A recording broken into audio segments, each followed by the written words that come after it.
Everything you need to know about Minecraft villages in 6.5 minutes. I've played Minecraft for a while, and one mistake I see a lot of players make is choosing to ignore villages. Besides their looks, they're actually really helpful.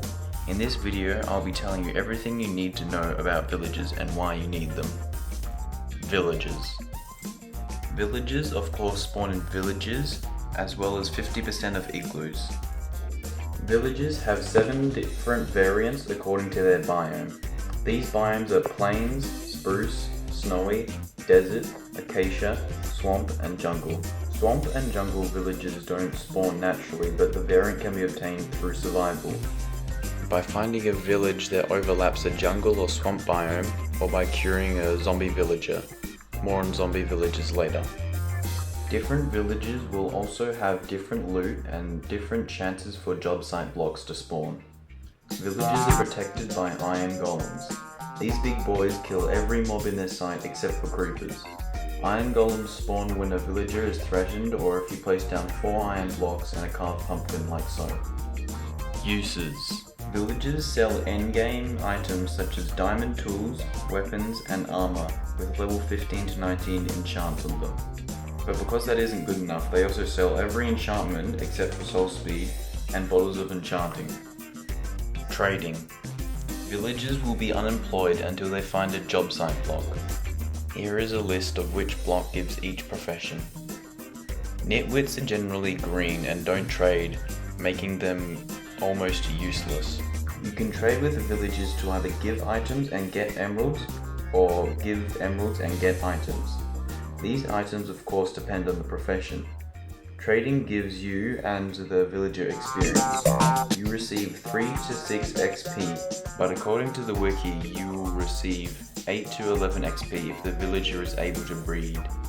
You can also of course trade with wandering traders, but their trades aren't very good and they'll eventually despawn. Villagers have 5 different levels: novice, apprentice, journeyman, expert, and master. Each represented by a stone, iron, gold, emerald, and diamond badge. Every level grants 1 to 2 trading options, meaning villagers have up to 10 offers. You can use one trade 3 to 16 times twice a day before a villager will run out of stock. A cool trick is you can hold emeralds in your hand and villagers will show you what they want to trade for them.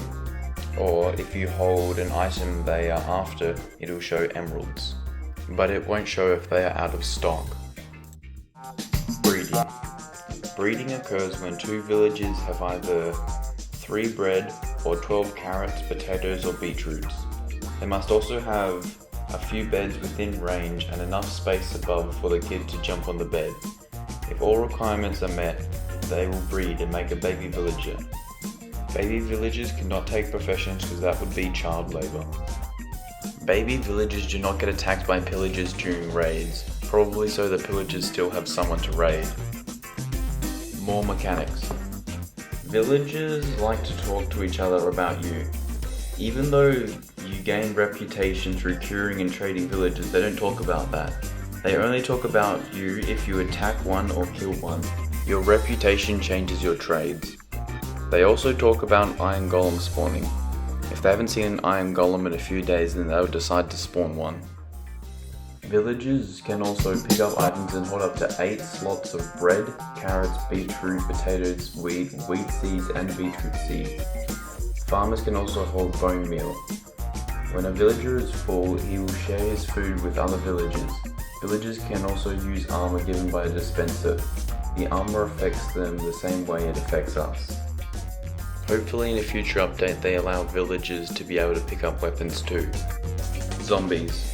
Zombies try to attack villagers and if successful turning them into a zombie villager. This happens 50% of the time on normal and 100% of the time on hard mode. Otherwise they will just die. Every 10 nights there will be what is called a zombie horde, where a lot more zombies will spawn around the village. Don't worry, this is very easily avoidable by pressing space twice while holding the right mouse button with blocks in your hand. There is a 1 in 10 chance that the village you find will be a zombie village. But luckily there is a cure to this not so deadly plague. If you splash a villager with weakness and give it a golden apple, it'll start shaking and eventually turn into a normal villager, giving you the Zombie Doctor achievement. You can apparently speed up this process when a zombie villager is close to beds or iron bars. Pillagers. If you have ever been adventuring, you may have seen a pillager outpost or a pillager patrol. Pillager outposts spawn close but not too close to villagers, unless you're in bedrock. Then they can spawn wherever. Villager outposts are pretty medium defense to get to a chest which will give you the most beginner items. If you can kill a pillager with a banner, he will drop the banner, as well as give you the bad omen and an achievement. Bad omen can stack to 5. When you come close to a villager again, it will set off a raid. And depending on how much bad omen you have, depends on how hard the raid is. Level 1 raids may have a few pillagers and a vindicator, whereas level 5 raids will have pillagers, vindicators, evokers and ravagers, and witches. Beating raids will give you Hero of the Village effect for 30 minutes, where villagers will throw free items and have cheaper trades. Witches. When a villager is struck by lightning, it'll turn into a witch. Assuming you have some knowledge of the game, you'll probably know what a witch is and does. You will also get an achievement from striking a villager with lightning. If you have made it to the end, thanks for watching. Like the video so you can find it again, sub for more, and share with your friends if they didn't know. See ya.